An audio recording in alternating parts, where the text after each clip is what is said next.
Hello दोस्तों, आज हम करेंगे Delhi police constable RWA mock test. RWA पर जो वीकली मॉक टेस्ट होता है, तो दिल्ली पुलिस कांस्टेबल के मॉक टेस्ट का मैथ सॉल्यूशन। कौन से मॉक टेस्ट का? जो 14 सितंबर यानी आज जो मॉक टेस्ट हुआ था 14 सितंबर को, उसका मैथ सॉल्यूशन करेंगे। तो क्वेश्चन नंबर वन है हमारा, if a 10 digit number, 10 digit number है हमारे पास 54726x79y6 is divisible by 72, then for the minimum value of y what will be the value of 5x minus 3y। यानी यदि 10 अंकों की संख्या, हमारे पास 10 अंकों की संख्या है, तो सबसे पहले संख्या उतारेंगे 5 4 7 2 6 एंड x 7 9 y 6। 10 अंकों की संख्या है जो कि विभाज्य है किससे? 72 से। अब ये 72 यानी 72 से अगर डिवाइड होती है तो इसका मतलब है कि 8 से भी डिवाइड होगी और ये 9 से भी डिवाइड होगी, क्योंकि ये 72 से डिवाइड होती है तो 8 से भी डिवाइड होगी और 9 से भी डिवाइड होगी। तो हमसे पूछा क्या है कि y के न्यूनतम मान के लिए 5x माइनस 3y का मान क्या होगा। तो y कहाँ? यहाँ। तो अगर 8 से कोई भी संख्या डिवाइड होती है तो इसका मतलब क्या है, उस संख्या के लास्ट 3 डिजिट यानी लास्ट 3 डिजिट 8 से डिवाइड होंगे। अगर ये संख्या पूरी 8 से डिवाइड है तो इसकी जो लास्ट 3 डिजिट हैं वो भी 8 से डिवाइड होंगी। तो इसकी लास्ट 3 डिजिट देखेंगे हम 9y6। तो हम देखेंगे दूसरे पेज पर 9y6, तो ये भी 8 से डिवाइड होनी चाहिए अगर संख्या डिवाइड है तो 8 1 जा 8, तो यहाँ पे होगी 1। अब y की हमें चाहिए न्यूनतम वैल्यू। अगर हम न्यूनतम वैल्यू यानी 0 लें तो क्या ये 8 से डिवाइड होगी? तो अगर y की जगह 0 होता है यहाँ तो ये 0 उतारते तो 8 1 जा 8 होता है यहाँ पे, और 2 और 26, तो 26 तो डिवाइड नहीं होगा, तो ये यानी 0 इसकी वैल्यू नहीं है। तो y की वैल्यू हम क्या लेंगे? y की वैल्यू अगर हम 1 लें तो 8 1 जा 8 होगी यहाँ पे, और 1 1 8 1 जा 8, तो यहाँ कितने बचेंगे? यहाँ पे बचेंगे 3, और ये 8 से डिवाइड नहीं होगा। तो y की हमें कौन सी वैल्यू लेनी चाहिए जो 8 से डिवाइड हो जाए? तो वो हमें चेक करके हमें पता लगानी होगी कि y की वैल्यू हम लेंगे न्यूनतम वैल्यू। और न्यूनतम वैल्यू की वो लिया तो पहले 0 से चेक करेंगे, फिर 1 से, फिर 2 से, फिर 3 से एंड सो ऑन। तो उसके बाद हमें पता चलेगा कि y की वैल्यू 3 रखने पर 8 1 जा 8, यहाँ बची 1 और ये 3। अगर y की वैल्यू 3 होती तो 8 1 जा 8 होता, और यहाँ होते यहाँ बचता 5, यहाँ बचता 5, और 6 उतारते तो 8 7 जा 56, 8 7 जा 56। तो y की वैल्यू 3 रखने पर यानी y की जगह हमने 3 रखा तो हमारे ये जो है पूरी संख्या कट गई किससे? 8 से। लास्ट के 3 डिजिट कट गए 8 से, यानी y की वैल्यू कितनी है? 3। y की वैल्यू कितनी आई यहाँ से? न्यूनतम वैल्यू तो 3 आई। ओके, तो सवाल पर चलते हैं। y की वैल्यू यहाँ से हमारे पास आ गई 3। अब कोई संख्या अगर 9 से डिवाइड होती है तो उसका मतलब क्या है कि इन संख्या का सबको ऐड करके, सम ऑफ डिजिट करके, अगर वो 9 का मल्टीपल आता है, यानी अगर हम सम ऑफ डिजिट करेंगे और वो 18 आता है, 27 आता है या 9 आता है, यानी 9 का कोई भी मल्टीपल आता है, तो इसका मतलब है वो 9 से डिवाइड है। तो इसका संख्या का सम ऑफ डिजिट करेंगे सबसे पहले। तो हमारे पास संख्या कौन सी थी? 5 4 7 2 6 x 7 9, और y था यहाँ पे, y की जगह आ गई 3 और 6। अब इसे डिवाइड करेंगे 9 से। तो सम ऑफ डिजिट करने का मतलब, अब हम पूरा सम ऑफ डिजिट नहीं करेंगे, जो 9 का पेयर बन जाएगा उसे काट देते हैं, जैसे 5 4 9 7 2 9 और 9 और 6 और 3 9। अब बस हमें यही प्लस करना है, 6 प्लस एक्स प्लस 7, यानी 6 plus x plus 7 divide by 9। तो ये हो जाएगा हमारा 13 प्लस एक्स डिवाइड बाई 9। तो एक्स की जगह ऐसी कौन सी वैल्यू रखें जो 9 से डिवाइड हो जाए? तो वो होगी 5। क्यों? क्योंकि 13 प्लस 5 कितना होता है? 13 प्लस 5 होता है 18, और 18 9 से पूरा पूरा डिवाइड हो जाएगा, यानी ये संख्या पूरी पूरी डिवाइड हो जाएगी। तो एक्स की वैल्यू कितनी आई यहाँ से? एक्स की वैल्यू आई 5। तो एक्स की वैल्यू हमारे पास आ चुकी है, एक्स की वैल्यू 5। अब हमारे पास एक्स की वैल्यू है और वाई की वैल्यू, हमें निकालना क्या था? 5x minus 3y। तो 5x माइनस 3y, तो 5 इंटू एक्स की वैल्यू 5 माइनस 3 इंटू वाई की वैल्यू 3, तो 5 5 जा 25 माइनस 3 3 जा 9। तो जो हमारी वैल्यू आएगी for the minimum value of Y, what is the value of 5x minus 3y, तो वो आएगी 16। तो क्वेश्चन नंबर 1 का जो हमारा आंसर होगा वो होगा 16। अब क्वेश्चन नंबर नेक्स्ट करेंगे हम, question number second. 4 men and 5 women can earn 8,800 in 8 days।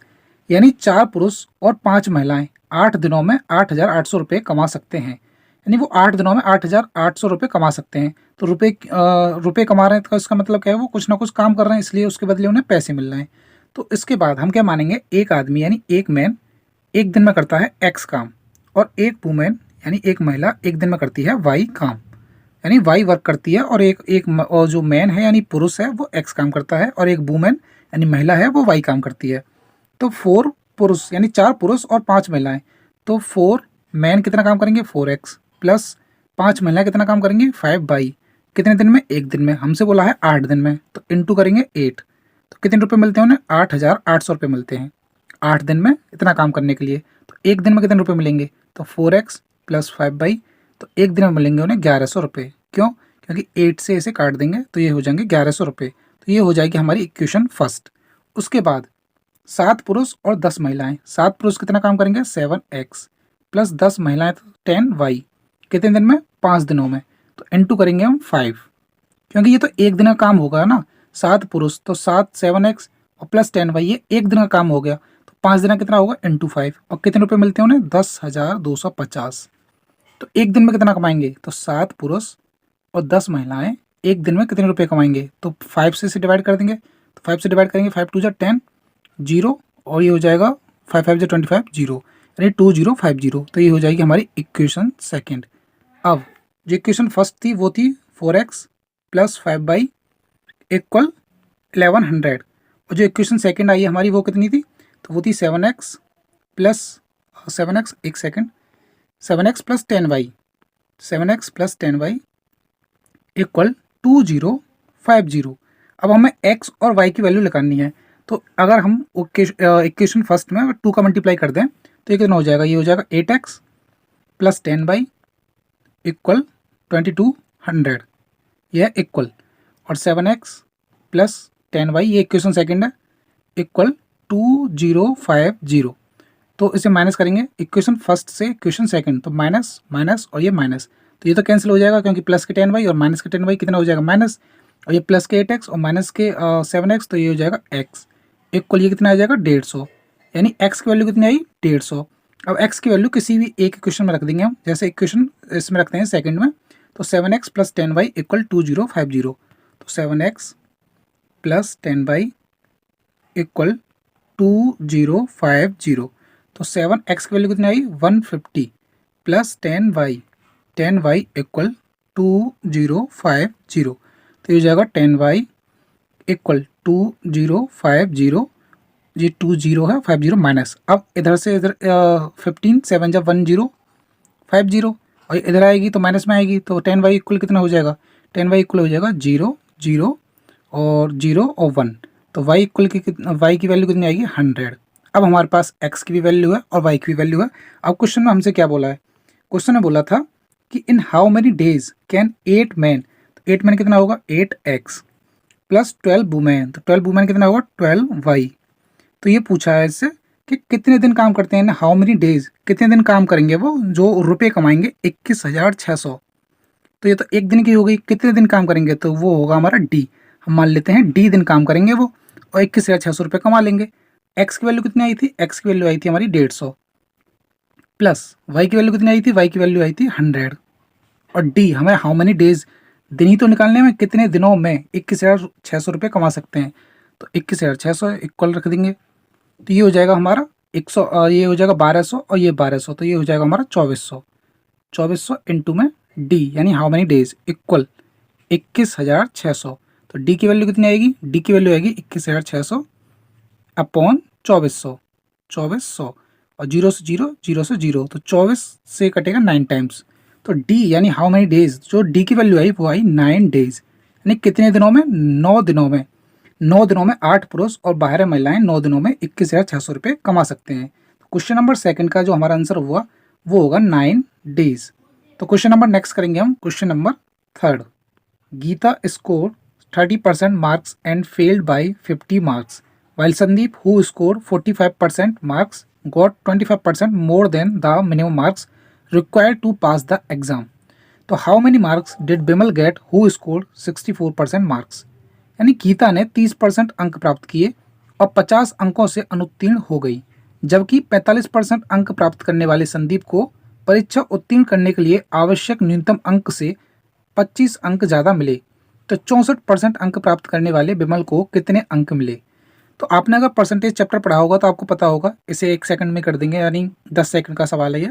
लेकिन जिन्होंने नहीं पढ़ा उनके लिए मैं बताता हूँ कि जैसे 100 मार्क्स हैं पास होने के लिए, मिनिमम मार्क्स कितने हैं 100।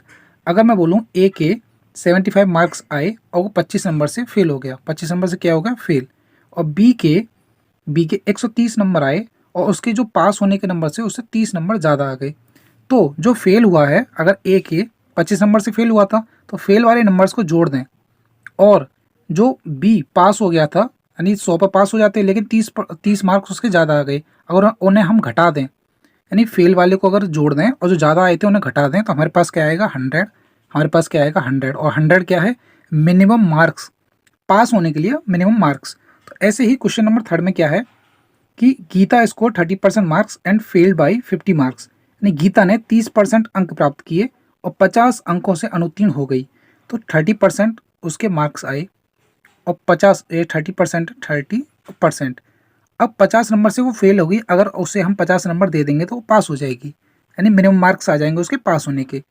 उसके बाद संदीप जिसके आए 45%, लेकिन पास होने से भी 25 मार्क्स उसके ज़्यादा आए, तो उसमें से अगर 25 मार्क्स हम ले लेंगे तो वो क्या होंगे, वो मिनिमम मार्क्स होंगे पास होने के लिए। अब बस इसे सॉल्व करेंगे, परसेंटेज को एक तरफ, तो 50 और ये इधर आएगा तो ये कितना हो जाएगा 75, इक्वल 45%, और इधर जाएगा तो कितना होगा 15%। तो 1% की वैल्यू कितनी आएगी, 1% की वैल्यू आ जाएगी हमारी 5। 5 क्या है मार्क्स, 5 क्या है, ये है मार्क्स। तो हमसे पूछा है कि 64% अंक प्राप्त करने वाले बिमल को कितने अंक मिले, यानी कि how many marks did Bimal get who score 64% marks. जब 1% की वैल्यू 5 है तो 64% की वैल्यू कितनी होगी, 64% की वैल्यू होगी 64 इंटू 5 मार्क्स, यानी मार्क्स कितनी अंक, तो 5 4 जा 20, 5 6 जा 30 और 2 32, तो 320 मार्क्स आए थे बिमल के, कितने आए थे 320 मार्क। तो क्वेश्चन नंबर 3 का जो आंसर होगा वो होगा 320। और क्वेश्चन नंबर नेक्स्ट करेंगे हम, question number 4, find the simplified value of.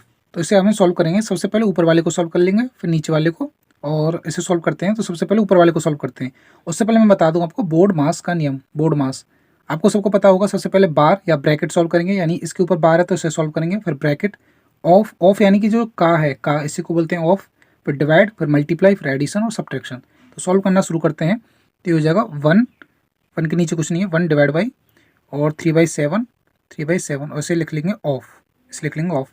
अगर इसे सॉल्व करें तो ये कितना होगा, इसे सॉल्व करें तो ये हो जाएगा 6 + 8 और इंटू 3, इसे बार को सॉल्व करेंगे तो 3 - 2 कितना होगा 1, और 8 × 1 कितना होगा 8, तो ये कितना हो जाएगा इतना, और 6 + 8 कितना होगा 14। तो यहाँ पर ऑफ के बाद हम लिख सकते हैं 14। उसके बाद प्लस, इसे सॉल्व करेंगे पूरे ब्रैकेट को, ये कितना होगा 1/5 और डिवाइड को मल्टीप्लाई में अगर कन्वर्ट करें तो ये हो जाएगा 25/7 माइनस कितना होगा, तो इस ब्रैकेट को इसे अगर हम सॉल्व करेंगे इसको तो ये कितना होगा, ये हो जाएगा 3/7 + 8/14, तो एलसीएम लेंगे हम 14, और ये हो जाएगा 6 + 8, तो ये कितना हो जाएगा 14/14, तो कितना होगा 1।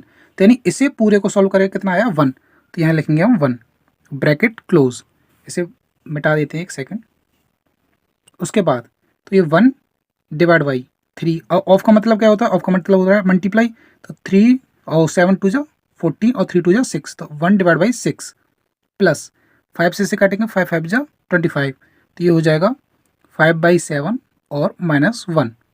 उसके बाद ये हो जाएगा 1/6, और इसे सॉल्व करेंगे तो माइनस का आएगा, कैसे आएगा माइनस का, 5/7 - 1, नहीं 5/7 और -1 एलसीएम लेंगे तो कितना आएगा 7, हो जाएगा 5 - 7, तो ये हो जाएगा -2/7, कितना आया ये, तो ये आएगा -2/7। उसके बाद 1/6 -2/7 एलसीएम लेंगे, एलसीएम कितना आएगा 42, तो 6 7 जा 42, और माइनस ये हो जाएगा 12, क्योंकि 2 × 6 12 हो जाएगा, तो ये हो जाएगा -5/42, यानी हमने पूरा सॉल्व किया इसे ऊपर वाले को, और कितना आया, ये आया -5/42, कितना आया -5/42। अब इसे नीचे वाले को सॉल्व करेंगे, तो एक सेकेंड बस।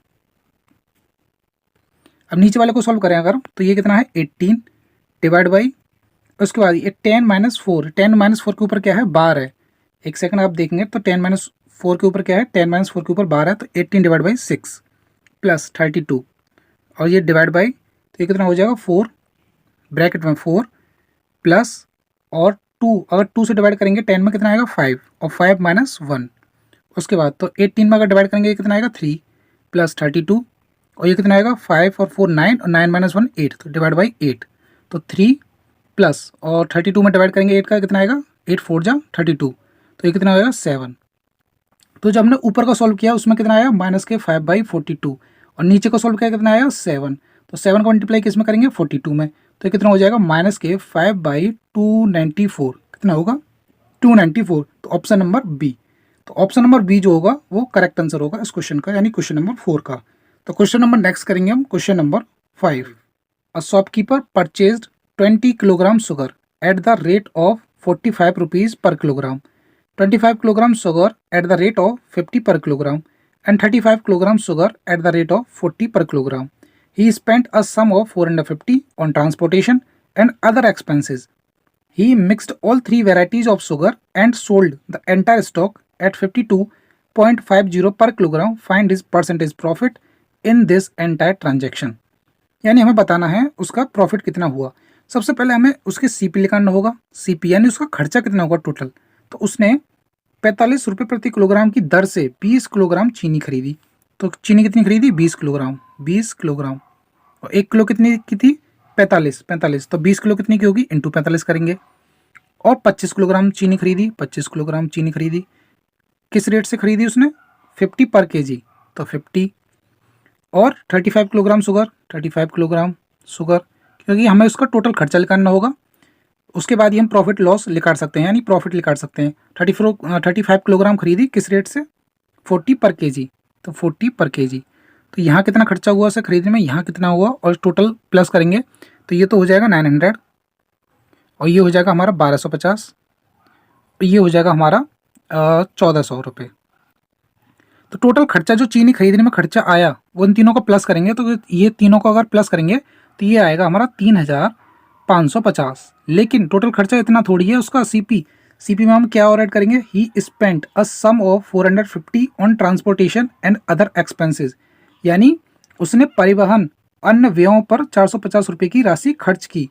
450 रुपये भी तो खर्च किए उसने अपनी जेब से, तो उसमें 450 भी ऐड करेंगे, यानी जब आएगी हमारी टोटल सीपी, क्या आएगी सीपी, टोटल सीपी कितना आया 4000 रुपये, कितना आया 4000 रुपये।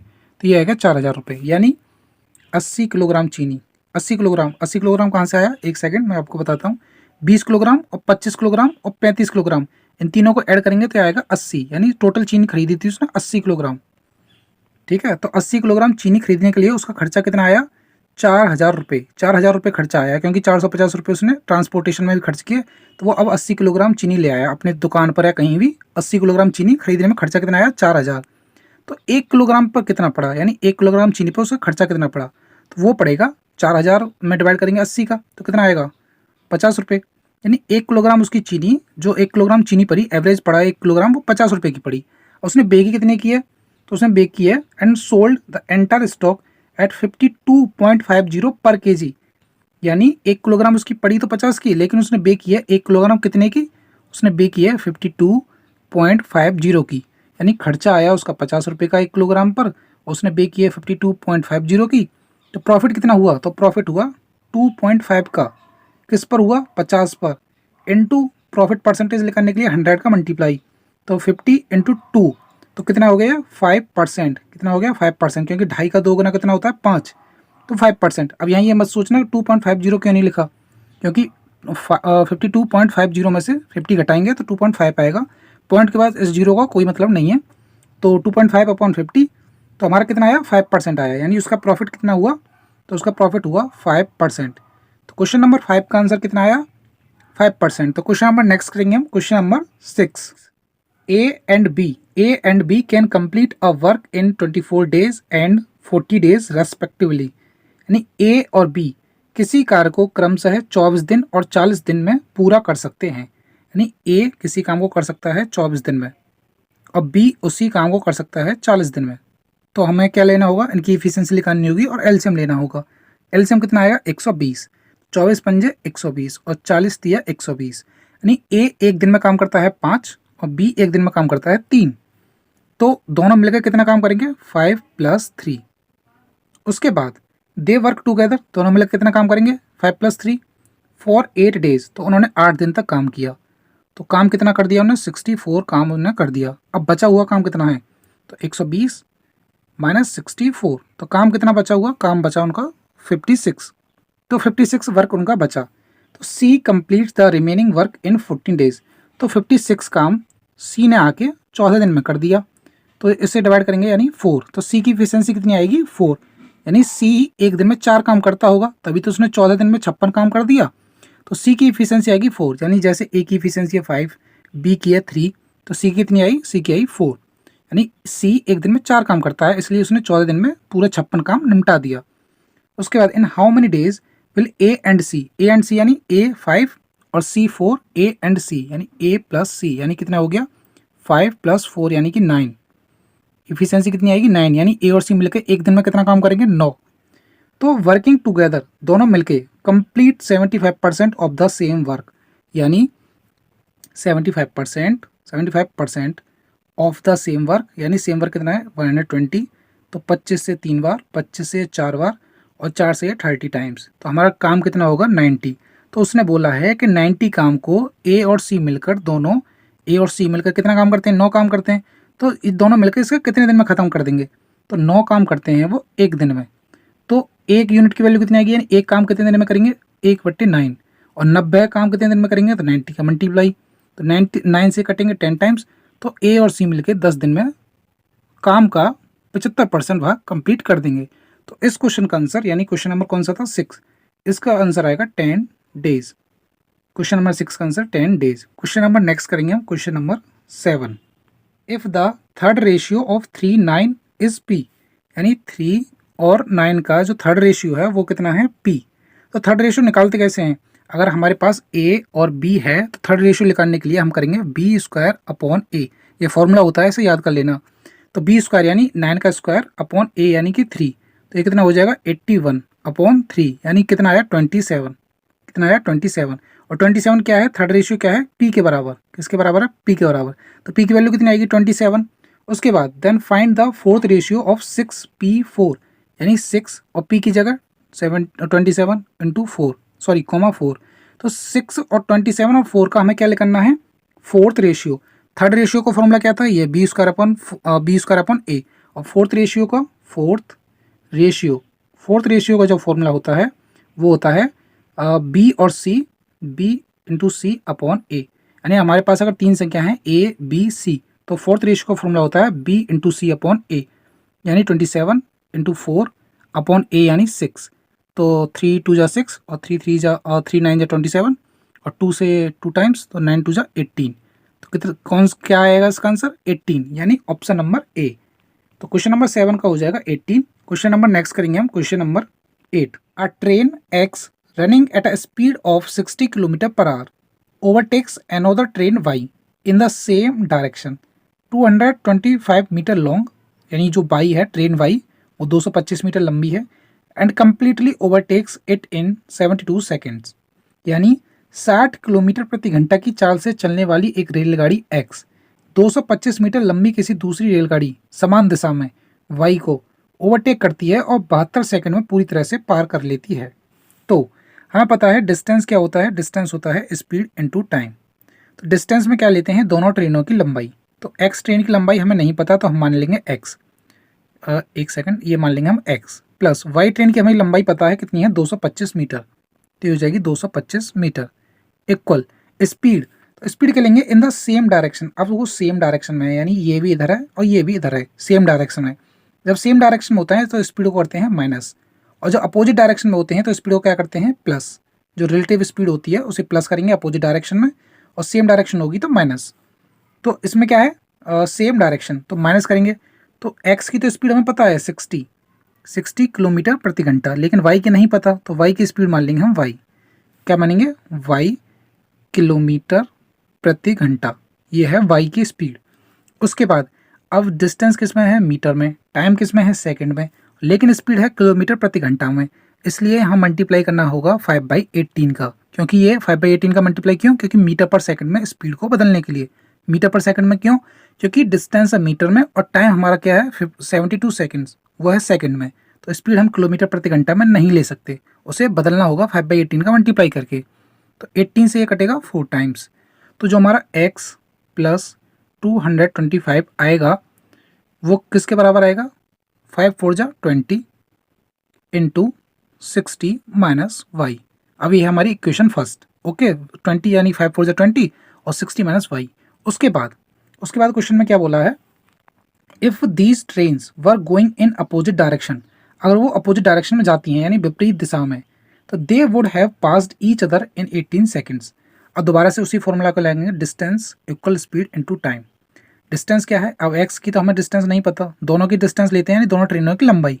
तो x की नहीं पता, y की पता हमें 225 इक्वल। अब स्पीड क्या होगी, अब स्पीड को प्लस करेंगे, क्यों, क्योंकि अपोजिट डायरेक्शन में है। अगर सेम डायरेक्शन में होती तो माइनस, अपोजिट डायरेक्शन में प्लस। तो x की स्पीड कितनी है 60 और y की हमें नहीं पता, तो y की मानी थी y किलोमीटर प्रति घंटा। अब किलोमीटर प्रति घंटा में है ये स्पीड, तो इसे कन्वर्ट करेंगे 5/18 में। क्यों, क्योंकि जो हमारा डिस्टेंस है वो मीटर में है और टाइम जो हमारा सेकंड में है। कितना सेकंड है, 18 सेकंड।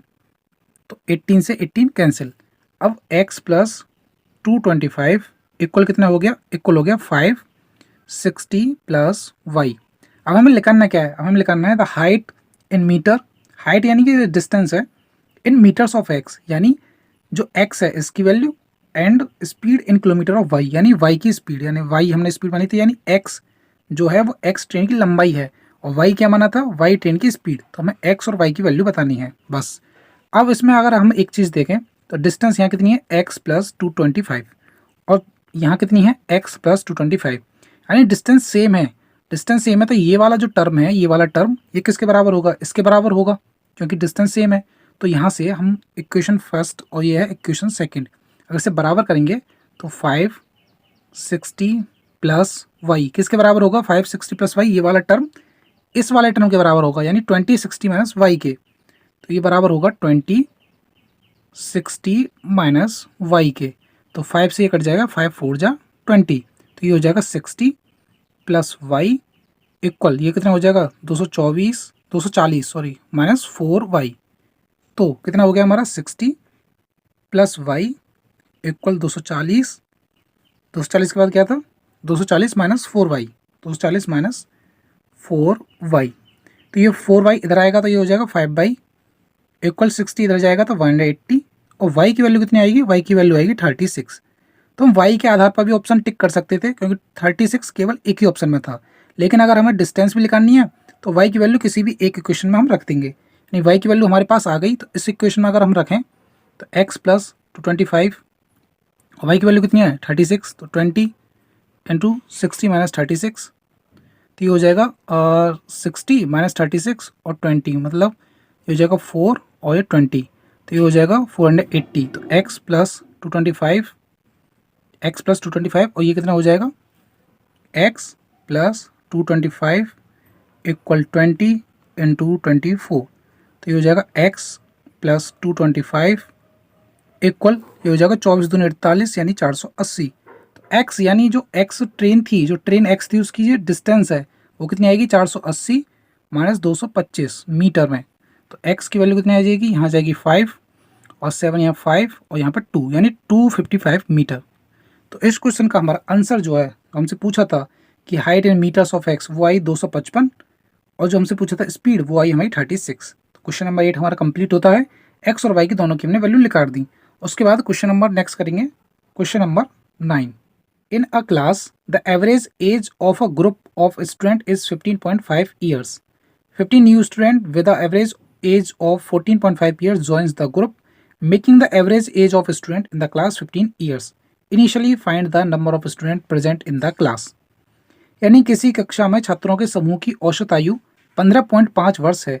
हमें नहीं पता कितने छात्र हैं, पर हम मान लेते हैं x छात्र हैं और उनकी औसत आयु कितनी है 15.5 और 14.5 वर्ष की औसत आयु वाले 15 नए छात्र 15 नए छात्र समूह में शामिल होते हैं, यानी 15 स्टूडेंट और आ जाते हैं जिनकी एवरेज एज कितनी है 14.5। तो उसके बाद क्या होता है, जिसके कारण कक्षा में जो औसत है वो हो जाता है 15। तो उसके बाद औसत क्या हो गया, वो हो गया औसत कितना हो गया 15। उसके बाद अब जो एवरेज है, एवरेज कितना है 15, तो किसका है 15, ये एक्स स्टूडेंट जो पहले थे और 15 जो नए आए थे, इन दोनों को मिला के है एवरेज 15। एवरेज होता क्या है? अब एवरेज क्या होता है? एवरेज होता है हमारा total sum upon total number. Total sum, ये टोटल सम है अपॉन टोटल नंबर। तो जो एक्स स्टूडेंट थे उनका एवरेज कितना था? 15.5। एक्स स्टूडेंट उनका एवरेज कितना था? 15.5। तो उनका सम कितना होगा? तो एवरेज कितना था? 15.5 इक्वल टोटल सम, और नंबर कितने थे? एक्स स्टूडेंट थे, तो टोटल सम कितना हुआ? टोटल सम हुआ उनका 15.5। ओके, 15.5x, सॉरी, मल्टीप्लाई होगा ना 15.5x। अब इसलिए मैं बताया ये क्योंकि जो एवरेज है वो अब है 15 एवरेज है। एवरेज क्या होगा? टोटल सम, टोटल सम यानी एक्स स्टूडेंट का सम यानी 15.5x, एक्स स्टूडेंट का सम, और 15 स्टूडेंट का सम वो कितना होगा? 15 इंटू 14.5, और टोटल नंबर कितना होगा? एक्स स्टूडेंट पहले थे और 15 नए आ गए। तो ये है एवरेज। जो हमें 15 एवरेज दे रखा है वो इसका सम और इसका सम upon total number. Total number कितने? एक्स और 15। ये दो क्वेश्चन में दे रखा है ना, 15 एवरेज हो गया। तो एवरेज का फॉर्मूला क्या होता है? टोटल सम, किसका सम? एक्स स्टूडेंट थे उनका सम, और 15 जो नए स्टूडेंट आए थे उनका सम, और टोटल नंबर यानी पहले एक्स थे अब 15 और आ गए, तो टोटल नंबर एक्स प्लस 15। अब बस अब हमें यही सॉल्व करना है।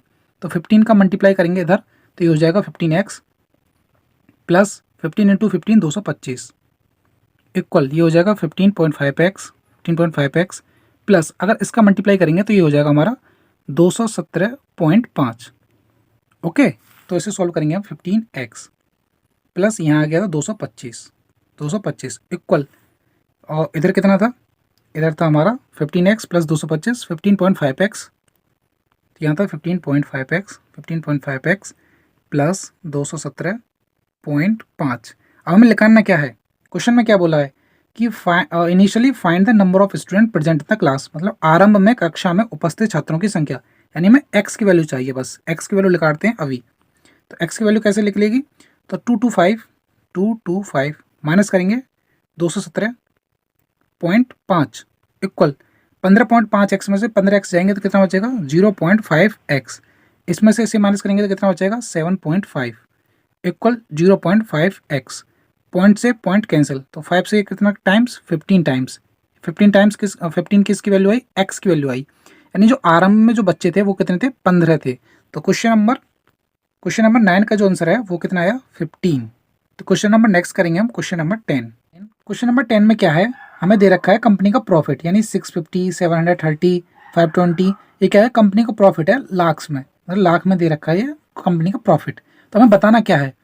The ratio of the number of years in which companies profit is more than the average profit, यानी उन वर्षों की संख्या बतानी है जिनमें कंपनी का लाभ औसत लाभ से अधिक है, और जिनका लाभ औसत लाभ से कम है उनका अनुपात बताना है। यानी हमें रेशियो बताना है कितनी कंपनियों का जो लाभ है, लाभ यानी जैसे ये 650 है, 730 है, 520 है, तो इनका जो लाभ है वो एवरेज प्रॉफिट से ज़्यादा है।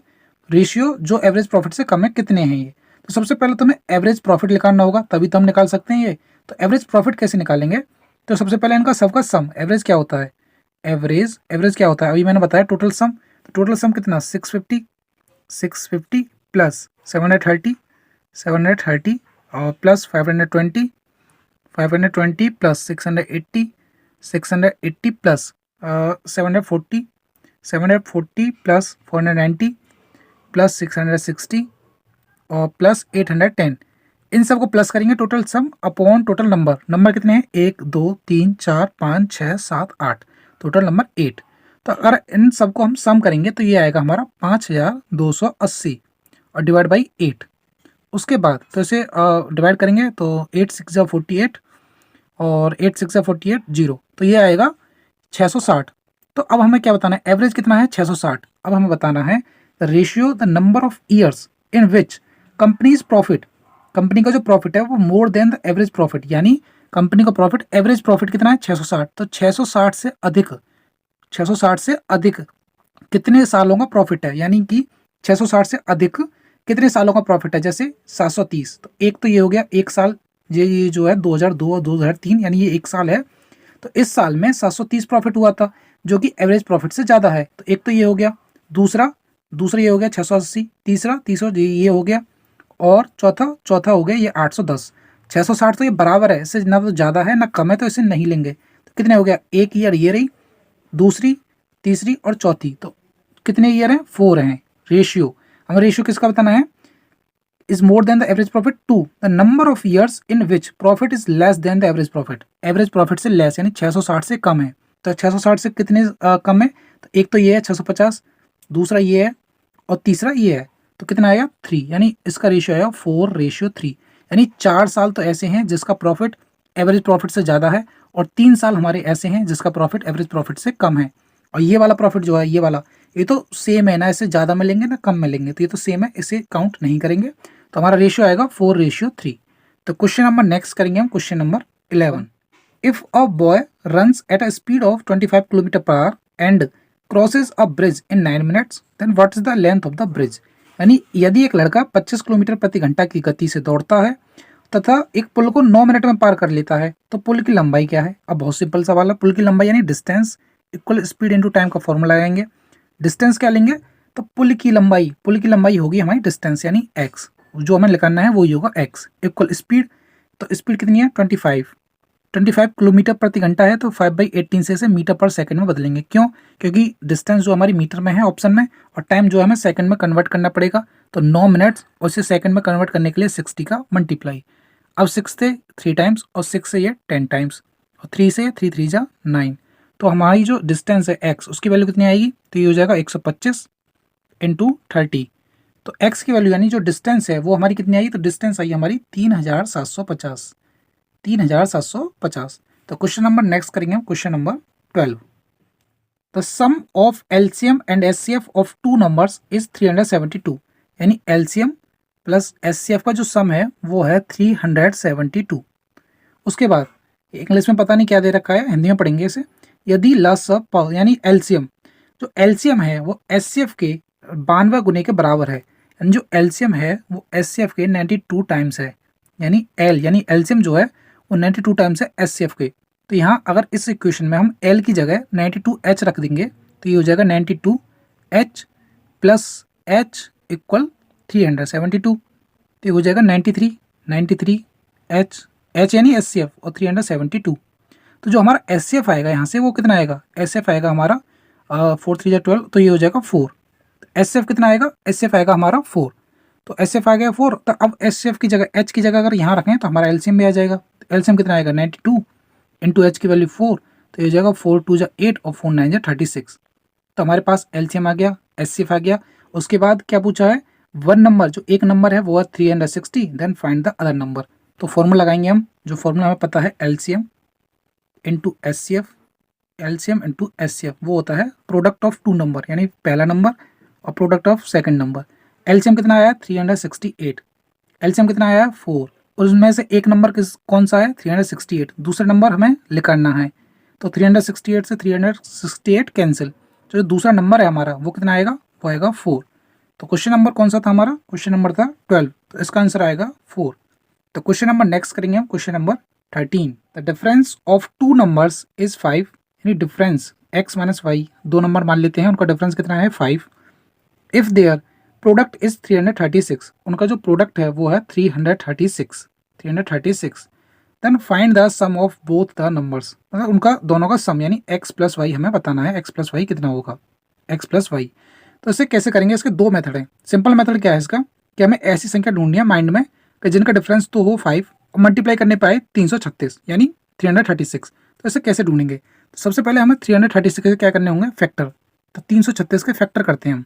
तो 2 से 2 1 जा 2, 2 6 जा 12 और 2 8 जा 16, 2 से 2 8 जा 16, 2 4 जा 8, 2 से 2 4 जा 8, 2 2 जा 4 और 2 से 2 2 जा 4, 2 1 जा 2, 3 से 7 टाइम्स और 7 से 1 टाइम्स।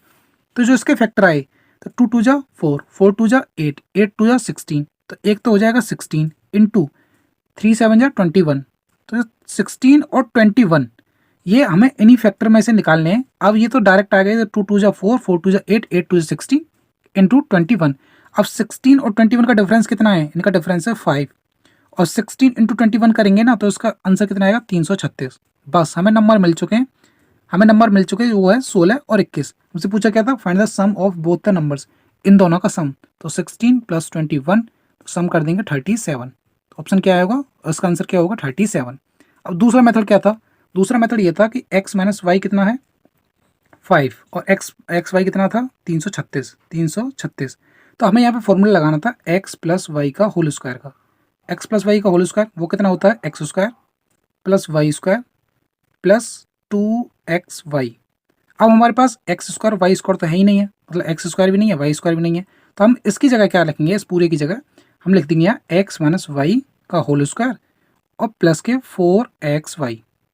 अब ये क्यों लिखा, क्योंकि इसका मतलब यही होता है। कैसे, क्योंकि अगर हम एक्स स्क्वायर इसे सॉल्व करेंगे वाई स्क्वायर तो ये कितना आएगा, ये आएगा माइनस के 2xy और ये यहाँ कितना है 4xy।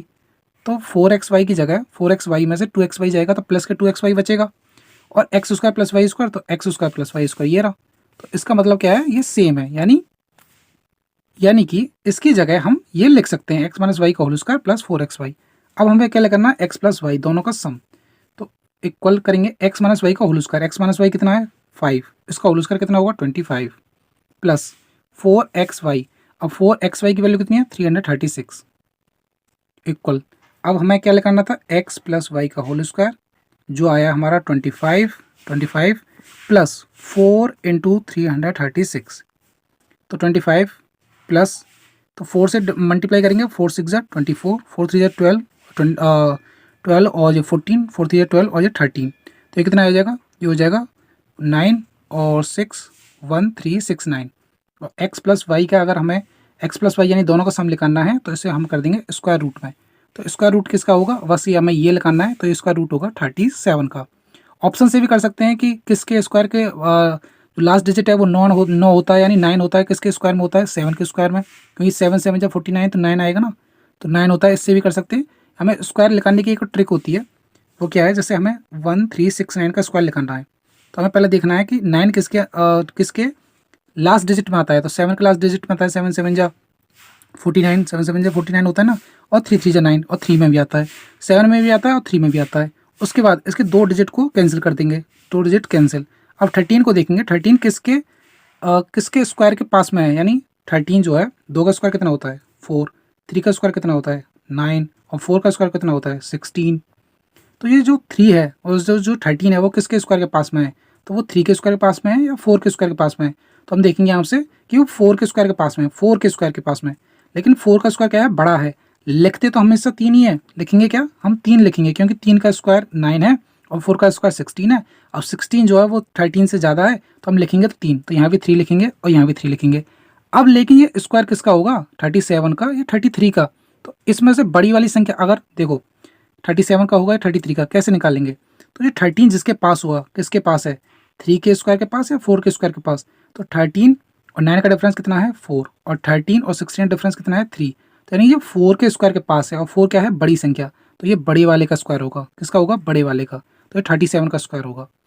तो इसमें बहुत झंझट है, अगर ऐसे करना चाहें तो ऐसे कर सकते हैं, नहीं तो मैंने जो बताया था वो फैक्टर करके डायरेक्ट इसी से कर सकते हैं। अब जिसको ऐसा नहीं करना वो इस मेथड से एक्स प्लस वाई यानी ए प्लस बी का होल स्क्वायर से कर सकता है। एंड में आपको स्क्वायर निकालना होगा स्क्वायर रूट, तो वो मैंने बता दिया कैसे निकाल सकते हैं, ऑप्शन से भी देख सकते हैं या दूसरा मेथड भी है, आप पे जैसे भी आता हो निकाल सकते हैं, यानी मेरी माने तो आप इससे कर सकते हैं, ये बेस्ट मेथड है। और क्वेश्चन नंबर नेक्स्ट करेंगे हम, question number 14। The area of rhombus is 252 centimeter square. If the length of one of its diagonal is 14 centimeter, find what is the length of the other diagonal.